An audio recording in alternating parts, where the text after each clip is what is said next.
የተወደዳችሁ የእግዚአብሔር ቤተሰቦች በአገር ውስጥና ከአገር ውጭ የምትገኙ በያላችሁበት ዓለም ዳርቻ ሁሉ የእግዚአብሔር ሰላምና ጸጋ ይብዛላችሁ። ዛሬ ወደ እናንተ የመጣሁት ለየት ባለ መልእክት ነው። በሶሻል ሚዲያ ለማየት እንደቻላችሁት በክራይስት አርሚ ኢንተርናሽናል ቤተክርስቲያን ላይ የወጣውን የካውንስሉን እግድ በተመለከተ ማብራሪያ ለመስጠት ነው እዚህ ላይ የተገኘሁት። በመጀመሪያ ደረጃ ካውንስሉ ያወጣው መግለጫ በካውንስሉ ነው የወጣው ብዬ ለማመን በጣም ይቸግረኛል። እንደዚህ ለማለት የቻልኩበት ዋናው ምክንያት ካውንስሉ ራሱን የቻለ ትልቅ ተቋም ስለሆነ ከላይ እስከ ታች የተዘረጋ አሰራር ስላለው በአንድ ጉዳይ ላይ መግለጫ ከማውጣቱ በፊት ተቋሙን በተመለከተ ያንን ተቋም የሚመራውን ሰው በደብዳቤ ጠርቶ ማነጋገር እንደሚገባ የሚያሳዩ ነገሮች ስላሉ ይሄ ደግሞ በእኔ ላይ ወይም ደግሞ እኔ በማገለግልበት ቤተክርስቲያን ላይ ስላልተደረገ በሶሻል ሚዲያ ላይ የተመለከታችሁትን የካውንስሉን መግለጫ ካውንስሉ እንዳወጣ የሚያስመስለው ከላይኛ ከታች የተጻፈው የካውንስሉ ስም እንጂ በውስጡ ላይ የተቀመጠው መልእክት የአንድ ግለሰብ መልእክትና አጀንዳ እንደሆነ ግልጽ ሊሆን ይገባል። ካውንስሉ ሲቋቋም የተቋቋመበት ዓላማ አለ። በዛ ዓላማ ውስጥ ያመኑ ሰዎች በካውንስሉ ስር ሄዶ ይታቀፋሉ።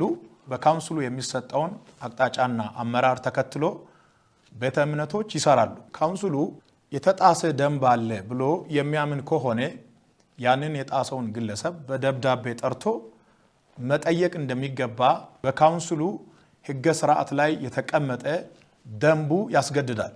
እንደዚህ አይነት ስርዓት ባለበት ሁኔታ ውስጥ ሆኖ ያለምንም ደብዳቤ ጉዳዩ ታይቶ የመጨረሻው ውሳኔ እስከሚሰጥበት ቀን ድረስ በጊዜያዊነት ክራይስት አርሚ ኢንተርናሽናል ቤተክርስቲያን ላይሰንስ ታግዷል ብሎ መግለጫ ማውጣት ምን ማለት ነው?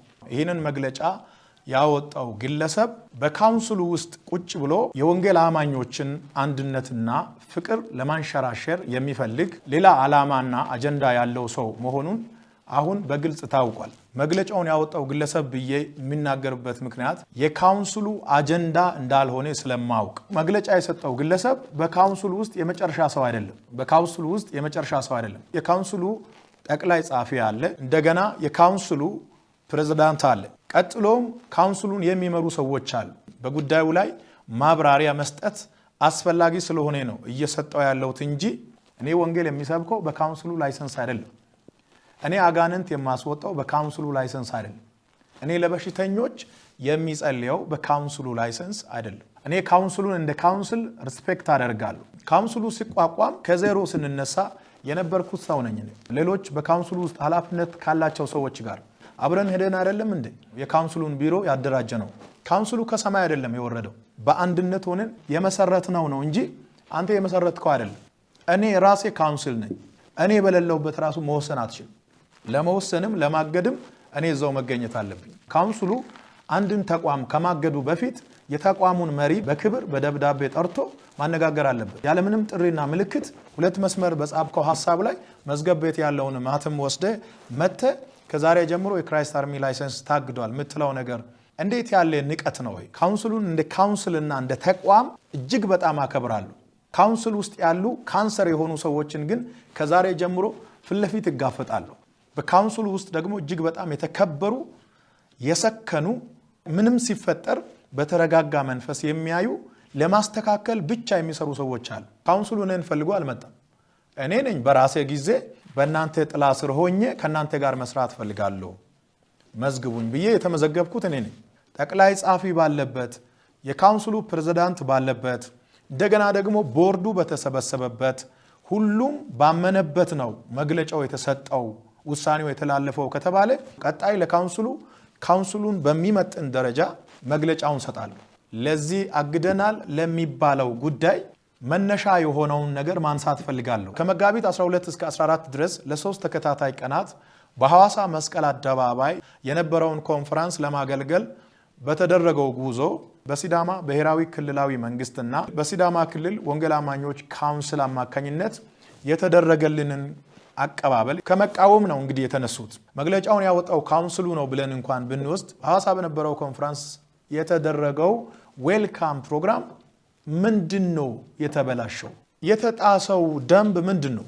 የተጣሰው የአጋንንት ራዳር እንጂ ሌላ የተጣሰ ስነ ምግባር የለም። አንድ አገልጋይ ወደ ከተማ ሲገባ ብዙ ጦር መሳሪያ የያዘ የመንግስት ሰራዊት ወጥቶ ለምን ተቀበለ የሚለው የመጀመሪያው የካውንስሉ ጥያቄ ስለሆነ ከዚህ ጋር ተያይዞ አንድ ነገር መናገር ፈልጋለሁ። ጦር መሳሪያ የያዘ የመንግስት ወታደር ወጥቶ አገልጋዩን ለምን ይቀበላል የሚለው ጥያቄ እና ማማሲያ ይዞ እንዲወጣ ነው የምትፈልገው?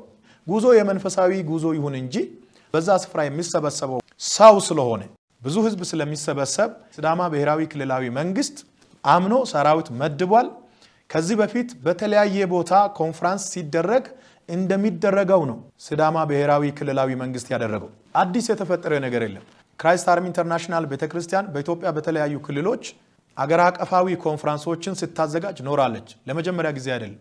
በዚህ ሁሉ ደግሞ በሚሊዮኖች የሚቆጠሩ ሰዎች በአንድ ስፍራ ስለሚሰበሰቡ የህዝቡን ደህንነት ለመጠበቅ መንግስት ሰራዊት ይመድባል። በሚዲያ ላይ እንዳያችሁት በሚሊዮኖች የሚቆጠሩ ሰዎች በአንድ ጊዜ ወደ አንድ ስፍራ ይሰበሰባሉ። በዚህ ቦታ የህዝቡ ደህንነት መጠበቅ አለበት። ገንዘብ ወስዶ መመለስ ያልቻለ ችግር ያለበት ሰው ነው የሚታጀበው። እኛ ወንጌል አማኞች ምንም አይነት ሰራዊት አንፈልግም እያልክ የተናገርክበት ነገር አለ።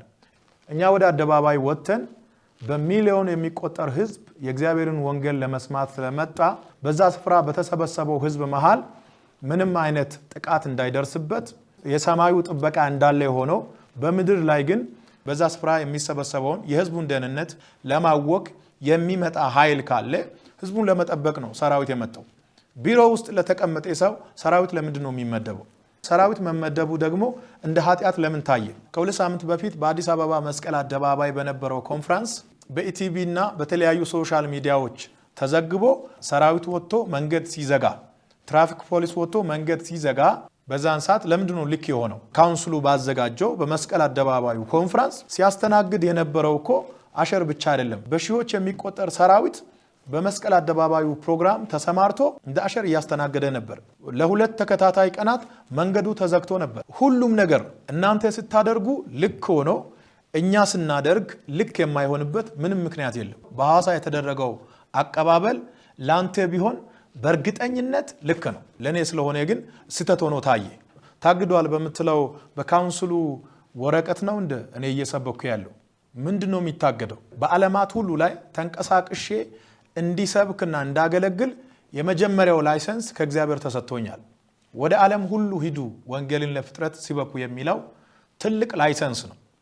ታግዷል ያለው ካውንስሉ ከሆነ ካውንስሉ እንደ ካውንስል ሌጋል በሆነ ደብዳቤ ይጠይቀኝ። ካውንስሉ ተጥሷል ብሎ የሚያምነው የተኛው ደንብ እንደሆነ ጠርቶ በሚያነጋግርበት ጊዜ ምላሽ ሰጣለሁ።